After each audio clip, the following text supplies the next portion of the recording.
Hearing my own grandchildren say the words felt like a physical blow, colder and sharper than any winter wind. "Grandma," Mark started, his voice smooth, but with an edge I hadn't noticed before. "We've been talking, and we think it's time for you. We're putting you in a nursing home." The others, Sarah and Emily, nodded along, their faces a picture of feigned concern that didn't reach their eyes. They were standing right there in my living room, the room where I'd watched them grow up, where we'd celebrated holidays, shared secrets, and built a lifetime of memories. Their parents, my son and daughter-in-law, were notably absent, a detail that would later scream volumes.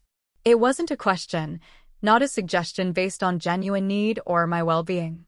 It was a pronouncement, delivered with the chilling certainty of people who believed they held all the power. Before we dive into the story, let us know where you're watching from in the comments below, and if you believe families should protect, not exploit each other. Hit that like button and subscribe for more. For years, I had been their rock.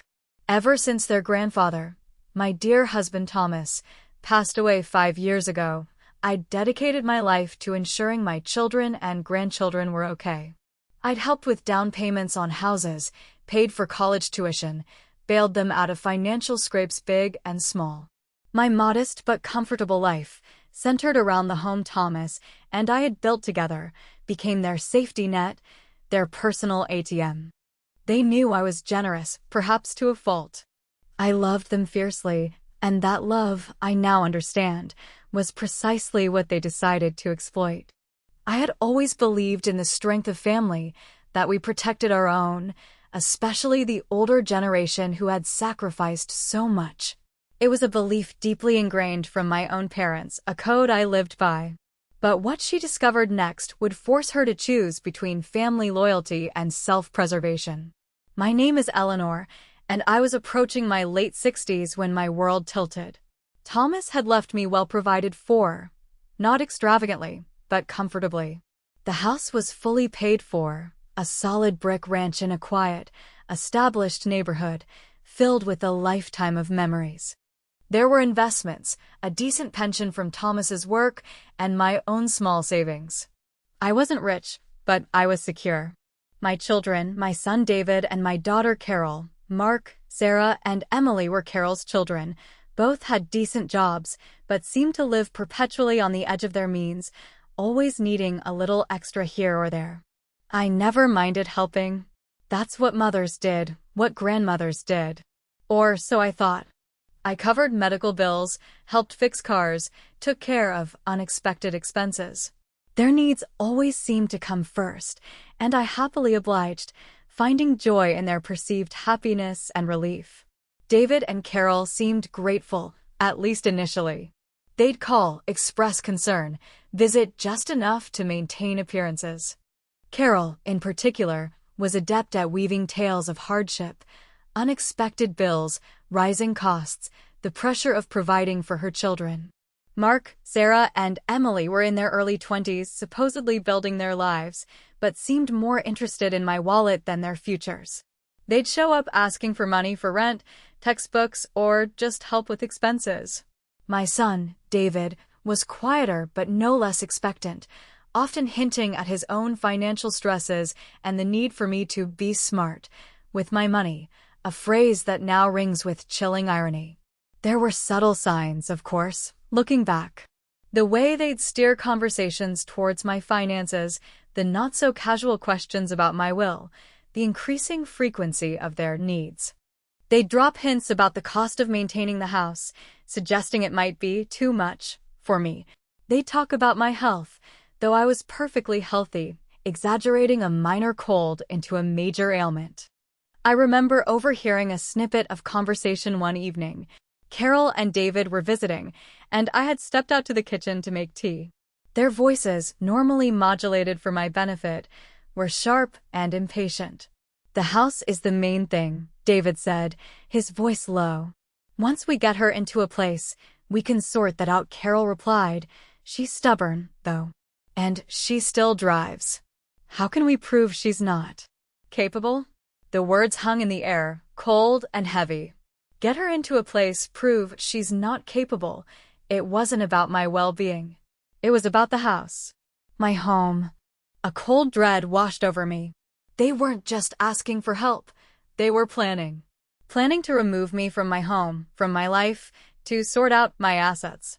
The betrayal was staggering, a physical blow that left me breathless. I stumbled back into the kitchen, my hand shaking as I reached for the kettle. I served the tea, my smile feeling brittle, forcing myself to act normally. But inside, something had irrevocably shifted. The foundation of trust one had built my life upon had cracked. I had always seen my children and grandchildren through rose-tinted glasses, attributing their requests to genuine need and my help to maternal duty. Now, I saw calculation, entitlement, and a chilling lack of empathy. That night, after they left, the house felt strangely hollow. I walked through the rooms, the familiar comfort replaced by a gnawing unease. This wasn't just about money anymore. It was about my autonomy, my dignity, my future.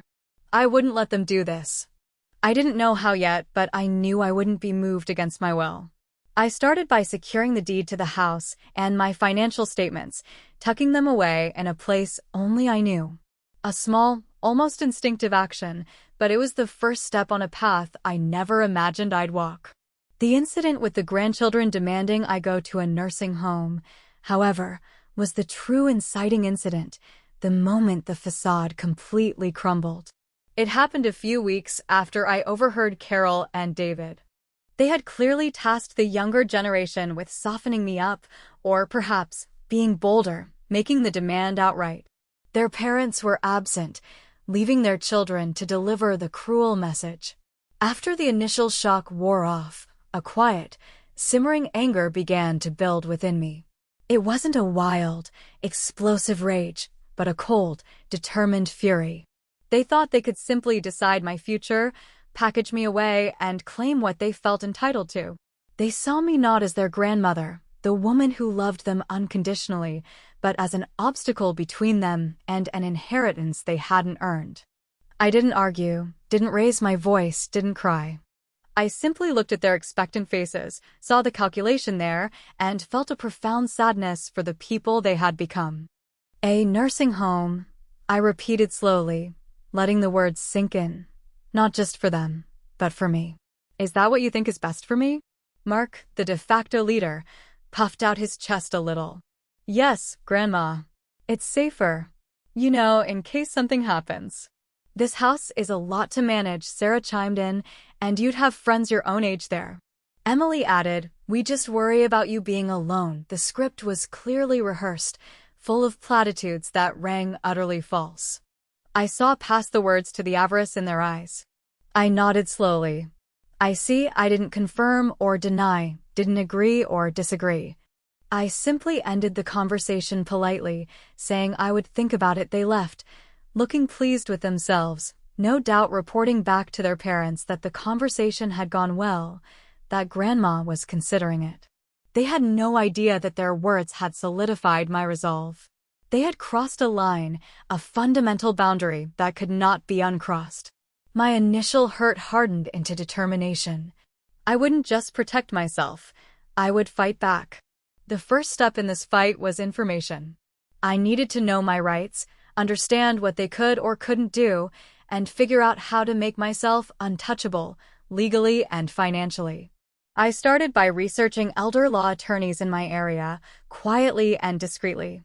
The tension in the following weeks was palpable, though mostly self-contained on my end. My grandchildren and their parents increased their pressure, albeit subtly at first. Carol started calling more frequently, her tone overly solicitous, asking pointed questions about my health, my energy levels, whether I was managing the stairs okay. David mentioned friends whose parents had moved into lovely assisted living facilities, painting idyllic pictures of communal activities and round-the-clock care. The grandchildren dropped by unannounced more often, ostensibly to check on me, but their visits felt like surveillance. They'd look around the house with critical eyes, commenting on dust I'd missed or a loose doorknob, framing them as evidence of my supposed inability to cope. Meanwhile, I was methodically gathering evidence. I started keeping a detailed journal, noting every manipulative conversation, every suspicious question, every unannounced visit. I took screenshots of their texts and emails that hinted at their true intentions or financial expectations. I recorded phone calls using an app one downloaded onto my phone, capturing their increasingly pushy suggestions about my future and assets. I collected old financial statements, property tax records, and insurance documents, organizing them meticulously. My house, once a place of comfort, became my war room. My next crucial step was contacting an elder law attorney. I chose one with a reputation for being sharp and compassionate. Her name was Ms. Evans, a woman with kind eyes and a no-nonsense demeanor. In her office, surrounded by legal books and framed degrees, I laid out my story, showing her the journal entries, the screenshots, playing snippets of the recorded calls. Ms. Evans listened patiently, her expression growing sterner as I spoke. When I finished, she leaned back in her chair. "Eleanor," she said, her voice firm, "what you're describing is financial and emotional exploitation, possibly heading towards attempted coercion or undue influence, especially with this nursing home talk." She explained my rights regarding my property, my finances, and my personal autonomy. She clarified that no one could force me into a nursing home unless I was legally deemed incapacitated, a process requiring significant medical evidence and a court order, which, given my health, was highly unlikely to happen without their malicious intervention, perhaps through falsified medical reports or manipulation of doctors. Ms. Evans outlined my options. I could do nothing and risk losing control, or I could proactively protect my assets in future. She advised immediate steps, updating my will to explicitly exclude those attempting to manipulate me, or leaving them a nominal sum with clear stipulations, establishing a strong power of attorney with someone I absolutely trusted, not family. And most importantly, exploring options for the house. Selling it was one option, allowing me to control the proceeds entirely, move somewhere smaller and more manageable, and remove the primary object of their greed. Another was a trust, but selling felt cleaner, more definitive, removing the physical anchor of their entitlement. Learning about my options, about the legal teeth I could bear, was incredibly empowering. It shifted me from being a potential victim to being a strategist. I decided selling the house was the most potent move. It was the central piece of their plan, the asset they coveted most. Removing it from the equation entirely would dismantle their scheme in the most profound way. I instructed Ms. Evans to begin drafting the necessary documents, including amendments to my will and a robust power of attorney, naming a trusted old friend, Clara, who lived several states away, as my agent. As I prepared my counter-strategy, the pressure from my family intensified. They must have sensed a shift, a new steeliness in my demeanor. The subtle hints turned into more direct demands. "Have you looked at any homes yet, Grandma?" Mark asked one day, his tone impatient. Carol called, her voice tight with forced concern. "Mom, we really need to talk about your finances. It's just too much for you to handle alone." They started pushing for access to my bank accounts, claiming they needed to help me pay bills or manage my budget. David even suggested I sign over the house to them now, to simplify things and avoid probate issues later. Their true intentions were no longer hidden behind a veil of concern. They were starkly, uglily apparent. One particularly nasty confrontation occurred when I politely but firmly refused to give Carol access to my bank accounts. "Mom, don't be ridiculous," she snapped, her voice rising. "We're your family. We just want to help you. Unless you don't trust us." The accusation hung in the air, a desperate attempt at emotional blackmail. "After everything we've done for you," David added, piling on the guilt. After all our sacrifices, I looked at them, saw the entitlement blazing in their eyes, the naked greed I had refused to see for so long. "I trust my own judgment, Carol," I said calmly, my voice steady despite the tremor in my hands. and I can manage my own affairs, their faces contorted with frustration and anger. It was a pivotal moment. They realized I wasn't the docile, easily manipulated widow they thought I was. My resolve hardened completely. There was no going back. The next phase of my plan involved selling the house, quietly and efficiently. I contacted a real estate agent recommended by Ms. Evans, explaining my situation in broad terms, that I was downsizing and needed discretion. We agreed on a fair price based on market value, and I began the painstaking process of decluttering and packing a lifetime of memories. I told my family I was doing some spring cleaning, explaining away the boxes appearing in rooms. They were too focused on their future prize to notice the systematic dismantling of their plan happening right under their noses. I met with potential buyers when my family wasn't around, signing papers with the lawyer present. The process moved surprisingly quickly.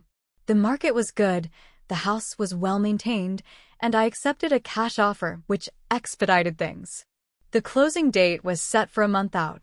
I arranged for movers, secured a small, comfortable apartment closer to my friend Clara, and began the quiet transfer of my life. All of this happened without a word to my children or grandchildren. They were still operating under the assumption that they were guiding me towards a nursing home, towards handing over my assets. Their overconfidence was their undoing. They were so certain of their control, so convinced I was incapable of independent action, that they missed every sign. The day of the closing arrived. It was a quiet affair at the lawyer's office. The funds were transferred to a new bank account I had opened, jointly with Clara, in a different state. I paid the movers, said a final goodbye to my beloved home, and drove to my new apartment, feeling a mix of sorrow and profound relief. I had protected myself. Then came the climax. The movers had finished, and I was sitting in my new, smaller living room, surrounded by boxes, when Carol called, her voice falsely sweet. "Mom? Just checking in. Did you finish that cleaning?" I took a deep breath. This was it. "Yes, Carol," I said, my voice clear. "I finished cleaning. And I finished packing." There was a pause. "Packing? For what?" she asked, a hint of confusion in her tone. "For my move," I replied. "I sold the house." The silence on the other end was deafening. Then, the explosion. "You sold the house? Without telling us? How could you?" Carol shrieked. David got on the line, his voice tight with fury. "What do you mean you sold it? To who? You can't do that. That house was supposed to be." He trailed off, catching himself, but the implication hung heavy in the air. "Supposed to be ours." "The house was mine, David," I stated calmly. "And I sold it to whomever I pleased. The closing happened today." Panic set in. They demanded to know where I was, where the money was. I simply replied, "I've moved somewhere that suits me.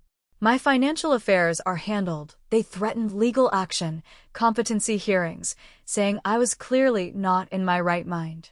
"My attorney, Ms. Evans, would be happy to speak with your attorney if you wish to pursue that," I said, giving them her contact information. The mention of a lawyer, especially one I had clearly retained proactively, seemed to momentarily stun them. The next few days were a whirlwind of frantic calls, texts, and voicemails filled with threats, guilt trips, and increasingly desperate attempts to find me and the money. Mark, Sarah, and Emily joined the fray, their carefully constructed facade of concern dissolving into petulant rage about their inheritance being gone. I ignored most of it, only responding through Ms. Evans when legalistic threats were made. She sent them a formal letter detailing my legal capacity, confirming the sale of the house, and stating clearly that any further harassment would result in a restraining order. The truth, backed by legal documents and financial facts, spread through the extended family. Some distant relatives, who had heard whispers of my children's plans or had been subtly turned against me by their narrative of my supposed decline, were shocked. Others, who had perhaps suspected something was amiss, reached out with quiet support. My children and grandchildren found themselves isolated, their manipulative scheme exposed for what it was, a cold, calculated attempt to exploit their mother and grandmother. They had lost their leverage, their prize, and their carefully crafted image. In the immediate aftermath, there were no grand reconciliations or heartfelt apologies. My children and grandchildren faced the consequences of their actions, the loss of their anticipated inheritance, the exposure of their greed within the family circle, and the permanent severing of the trusting relationship they had so callously betrayed. They attempted a few more guilt trips, claiming I had ruined their lives, but their words held no power over me anymore. I had seen the true measure of their character. I settled into my new apartment, smaller, but filled with my most cherished possessions and, more importantly, peace. My financial security was intact, protected legally and physically removed from their reach. My life was simpler, quieter, and entirely my own. I had drawn a clear line in the sand, enforcing boundaries that should have always been there. The fight had been difficult, emotionally draining, but I had faced their betrayal head-on and emerged with my dignity, my independence, and my financial future secured. I had chosen self-preservation over enabling their exploitation, and in doing so, I had found a quiet, unbreakable strength I never knew I possessed. Thanks for watching till the end. If you enjoyed this story, give this video a like if you haven't already, and subscribe for more stories about standing up for yourself.